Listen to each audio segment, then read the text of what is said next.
صلی اللہ علیہ وسلم۔ وہ اتنے بندے، میں حیران، میں خود گیا تھا، حالانکہ اسی دن بیرون ملک سے آیا تھا، بڑی مہنگی ٹکٹ خرید کے گیا۔ میں نے دیکھا جناب ہزاروں علماء، پیر، ہزاروں، وہ نماز پڑھانے نہیں، پڑھنے آئے تھے۔ اس عاشق کی نماز پڑھے ہم بخشے جائیں گے۔ دنیا آئی تھی کیوں؟ پیغام دے گیا، اگر تم نبی کے ہو جاؤ گے عزت تمہاری ہوگی، تمہیں نام بھی ملے گا، تمہیں شہرت بھی ملے گی، تمہیں پیار بھی ملے گا، تمہیں بخشش بھی ملے گی۔ اور اگر نبی کے نہ رہے تو کچھ ہاتھ آئے گا؟ اونچی۔ حضرت ربیع بن سلیمان کا واقعہ ہر سال بدل کے سنا دیتا ہوں، رشوت الساوی کتاب میں موجود، اس کے علاوہ دیگر کتابوں میں موجود۔ یہ اپنے گاؤں میں تیاری کرتے رہے حج کی، پیسے جمع کیے، حج پہ جاؤں گا، اپنے بھائی اور محلے والوں کے ساتھ گاؤں سے چلے کوفہ آ گئے۔ کوفہ میں سارے علاقوں کے چھوٹے چھوٹے قافلے آ کے جمع ہو جاتے تھے، وہاں سے بڑا قافلہ بن کر حج کو جاتا تھا۔ یہ کہتے ہیں میں کوفہ شہر میں آیا، جو چیزیں خریدنی تھی ضروری وہ خریدی، بستی میں ایسے ہی گھوم رہا تھا، گھومتے گھومتے بستی سے باہر نکل گیا۔ جب میں بستی سے باہر نکلا تو میں نے دیکھا کوڑے کا ڈھیر بستی سے باہر رکھا ہے، اور ایک خچر مرا ہوا پڑا ہے، اور ایک عورت ہے، اس نے اپنا منہ چھپایا ہوا ہے، وہ اس مردار مرے ہوئے جانور کا گوشت کاٹ کے ٹوکری میں ڈال رہی ہے۔ میں نے دیکھا تو میں ذرا الرٹ، چوکنا ہو گیا، یہ کہیں کوئی کھانا کھلانے والی بٹیار خانہ، ڈھابا، کوئی ہوٹل نہ بنایا ہو، لوگوں کو کھانا نہ کھلاتی ہو، یہ تو حرام گوشت لے جا رہی ہے۔ کیا معاملہ ہے؟ مسلمانوں کی بستی ہے، کسی کی ٹو میں نہیں رہنا چاہیے، کسی کا پیچھا نہیں کرنا چاہیے، مگر میں مجبور کہ پتہ چلے کہ یہ عورت کون ہے اور یہ مردار گوشت کا کیا کرے گی۔ وہ عورت ٹوکری اٹھا کے چل پڑی، میں تھوڑے سے فاصلے سے اس کے پیچھے پیچھے چلنے لگا۔ چلتے چلتے چلتے لمبا فاصلہ طے کر کے، ایک پرانا سا مکان تھا، کسی زمانے میں بہت اچھا رہا ہوگا، اب اس کی دیواریں بھی بوسیدہ، اور عمارت بتا رہی تھی کہ وہ بہت برے حال میں، خستہ حال میں۔ اس عورت نے جا کے دروازہ کھٹکھٹایا، میں دیوار کی اوٹ میں ہو گیا، اس عورت کو نہیں پتا تھا کہ میں اس کا پیچھا کر رہا ہوں۔ اندر سے لڑکیوں کی آواز آئی، کون؟ اس عورت نے کہا، میں تمہاری بد نصیب ماں، دروازہ کھولو۔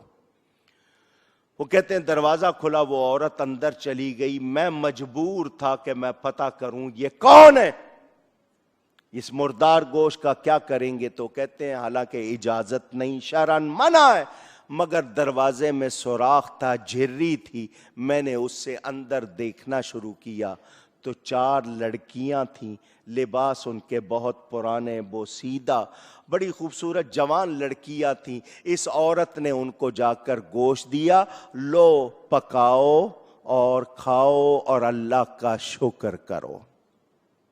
اتنے الفاظ سننے تھے، کہتے ہیں میں نے دروازہ کھٹکھٹا دیا، اندر سے آواز آئی، کون؟ میں نے کہا میں ایک مسافر ہوں۔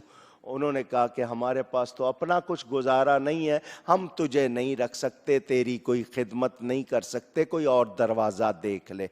کیونکہ عرب میں یہ رواج تھا، کوئی مسافر آتا تھا اس کے لیے دروازہ کھولتے تھے، بٹھاتے تھے، رہنا ہوتا تھا، اس کو رکھتے تھے۔ تو اس نے کہا میں مسافر، انہوں نے کہا ہمارے پاس کوئی گنجائش نہیں، کہیں اور چلا جا، ہم تیری کوئی خدمت نہیں کر سکتے۔ انہوں نے کہا مجھے خدمت نہیں کرانی، دروازہ کھولو۔ انہوں نے کہا کیوں کھولے؟ انہوں نے کہا ایک مرتبہ کھولو، میری بات سن لو۔ وہ خاتون جو تھی بڑی، وہ آئی، آ کر اس نے کہا کیا بات ہے؟ اس نے کہا تم لوگ کون ہو؟ کہا مسلمان۔ تو ربی کہتے ہیں میں نے کہا آگ کی پوجا کرنے والے یا ایک خاص فرقے کے علاوہ ہر مذہب، ہر میں مردار حرام ہے۔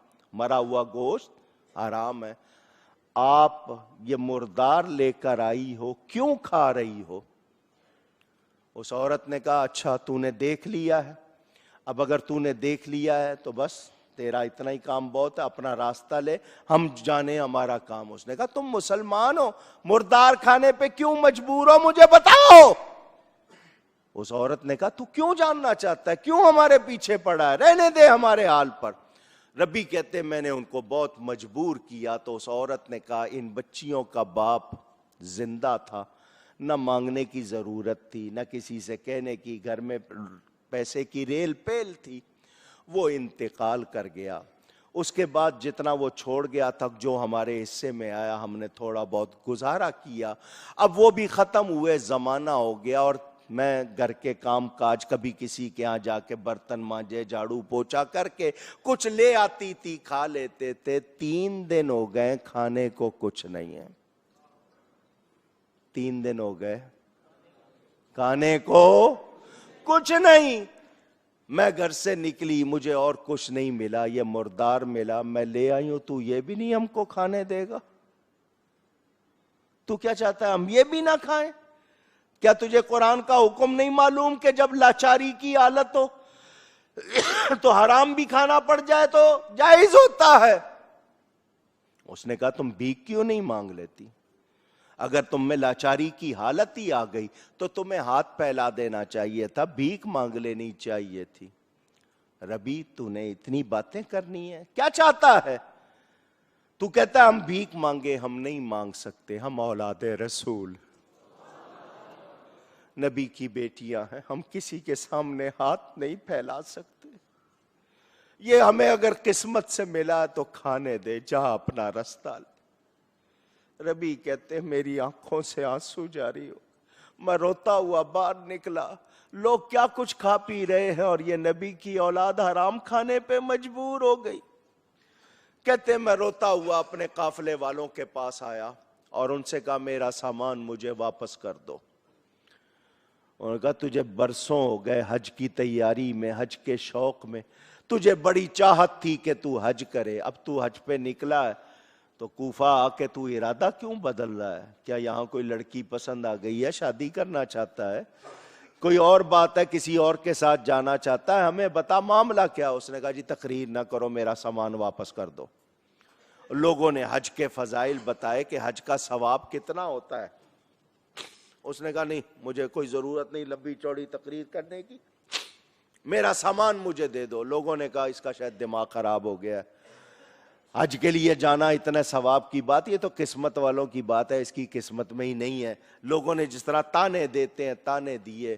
انہوں نے سامان واپس کیا. ربی کہتے ہیں میں سامان لے کر بازار آیا, میرے پاس جتنے پیسے تھے میں نے آٹا خریدا, کپڑے خریدے, کھانے پینے کا سامان خریدا, اور 600 درہم جو میرے پاس نقد تھے میں نے کپڑوں میں اور اس میں کھانے کی چیزوں میں ملا دیے.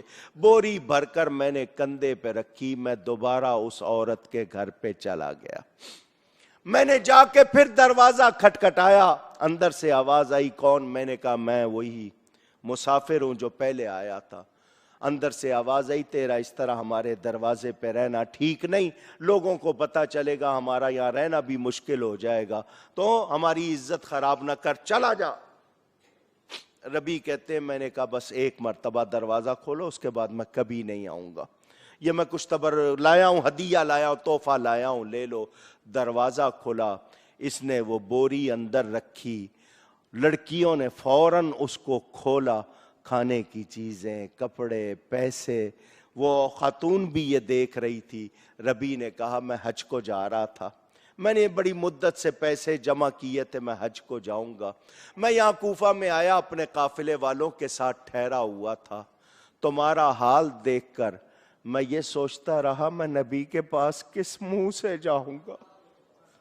حضور کہیں گے میری بچیوں کو اس حال میں دیکھ کر بھی تیرا دل نہ پسیجا. تو میرے پاس اس وقت جتنا سامان تھا, جتنے پیسے تھے, وہ میں نے سب خرچ کر کے یہ پیش کر دیے ہیں.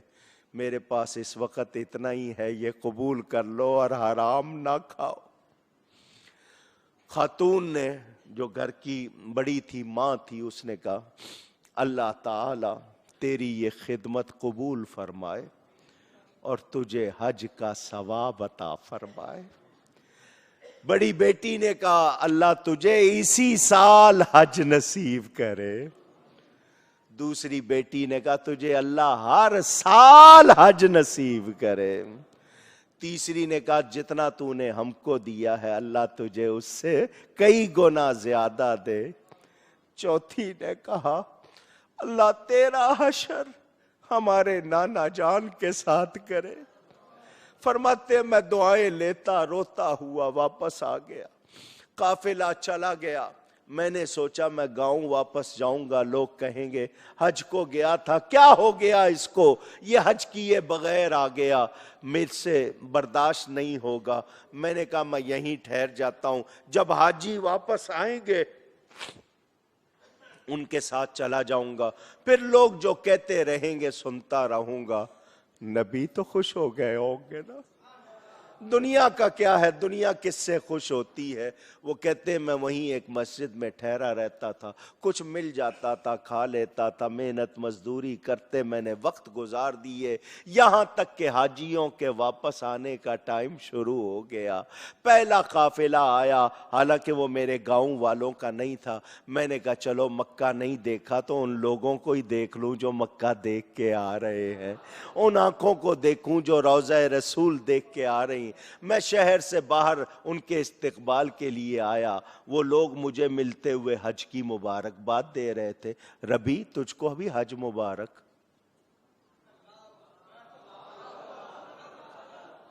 ایک مل رہا ہے حج مبارک، دوسرا کہہ رہا ہے حج مبارک، تیسرا کہہ رہا ہے حج مبارک۔ ارے کس قافلے کے ساتھ آئے؟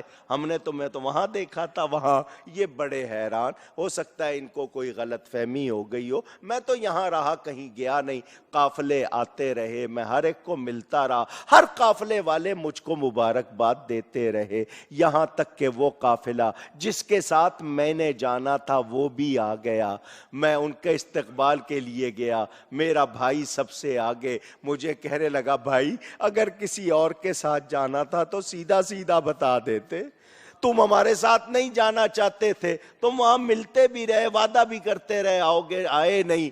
دوسرا ملا، ربی تو کون سے قافلے کے ساتھ آیا؟ ایک شخص اتنی بڑی گٹھری لے کر آ گیا، تھیلا بڑا ہوا، اے ربی روضہ رسول پر سلام کر کے جب باہر نکلے تھے تو نے مجھے یہ تھیلا دیا تھا، جب سے تیرا سامان اٹھائے پھر رہا ہوں، یہ لے اپنا سامان۔ ربی بڑے حیران، میں گیا نہیں، ایک آدمی، دو آدمی، 10 آدمی، 100 آدمی، ہر کوئی کہہ رہا ہے میں نے حج کیا، یہ مجھے وہاں ملے، سارے جھوٹ نہیں بول سکتے۔ فرماتے میں وہ تھیلی لے کر اپنے ٹھکانے پر آ گیا، میں حیران تھا، مجھے نیند آ گئی، آقا میرے خواب میں تشریف لے آئے۔ حضور نے فرمایا ربی اور کتنی گواہیاں دلائے کہ تو نے حج کیا ہے، تو مانتا ہی نہیں ہے، کتنی گواہیاں اور چاہیے؟ سن، تو نے میری بیٹیوں کی خدمت کی تھی، میری ایک بیٹی نے کہا تھا اللہ تجھے اسی سال حج نصیب فرمائے، یہ سن لے گواہیاں، تو نے اس سال بھی حج کیا ہے۔ دوسری بیٹی نے کہا تھا اللہ تجھے ہر سال حج نصیب کرے، اللہ نے تیری شکل کا ایک فرشتہ بنا دیا ہے، وہ قیامت تک ہر سال تیری طرف سے حج کرے گا۔ انہوں نے اسی کو دیکھا ہے۔ اور تیسری بیٹی نے کہا تھا جتنا تو نے دیا ہے اللہ تجھے اس سے زیادہ دے، یہ کھول کے دیکھ لے، تو نے دینار دیے، درہم دیے تھے، یہ دیناروں سے بھرا ہوا، اور اس پر لکھا ہوا تھا من عاملنا ربحا، جو ہم سے معاملہ کرتا ہے فائدہ پاتا ہے۔ اور سن ربی، میری آخری بیٹی نے دعا دی تھی اللہ تیرا حشر ہمارے نانا کے ساتھ ہو تو کل قیامت کے دن تو میرے ساتھ ہوگا۔ ادب کر رہے ہیں، ادب کر رہے ہیں، عزت مل رہی ہے یا نہیں مل رہی؟ پوچھ رہا ہوں آپ سے، کیا لے کے جاؤ گے دنیا سے؟ پتہ نہیں اولاد نے تمہیں پوچھنا بھی ہے یا نہیں، پلٹ کر سلام بھی کرنا ہے یا نہیں۔ آج ان کا دامن تھام لو جن کا محمد نام ہے، گرد و عالم کا تجھے مقصود آرام ہے، آرام چاہتے ہو قبر میں حشر میں نبی کے غلام بن جاؤ،